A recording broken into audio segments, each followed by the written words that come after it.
પાટણ અને સિદ્ધપુરમાં વિરામ બાદ મેઘરાજાનું જમાવટ ભર્યું આગમન થયું છે। મોડી રાતથી જ શરૂ થયેલા વરસાદે વહેલી સવાર સુધી સતત માવઠું કરીને સમગ્ર પંથકને ભીંજવી દીધું છે અને સિદ્ધપુરમાં માત્ર થોડા જ કલાકોમાં 5 ઇંચ જેટલો વરસાદ ખાબક્યો, જેના કારણે શહેરના અનેક વિસ્તારોમાં પાણી ભરાઈ ગયા છે।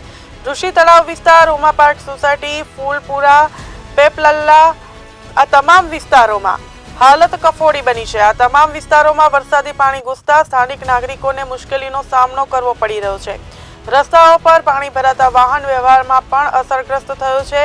ત્યારે વિરામ બાદ થયેલા વરસાદથી શહેર તેમજ આસપાસના ગ્રામ્ય વિસ્તારોમાં વરસાદી માહોલ સર્જાયો છે। ખાસ કરીને છેલ્લા કેટલાક દિવસોથી ચાલી રહેલા અસહ્ય ઉકળાટ અને બફારાથી ત્રસ્ત લોકોએ વરસાદ વરસતા ઠંડકનો અનુભવ કર્યો છે। ત્યારે હવામાન વિભાગ દ્વારા આગામી કલાકોમાં પણ હળવાથી મધ્યમ વરસાદની આગાહી કરવામાં આવી છે, જેને લઈને તંત્ર દ્વારા સાવચેતીના પગલાં લેવા અને જરૂરી સ્થળોએ પાણીની નિકાસ માટે કામગીરી હાથ ધરવામાં આવી છે।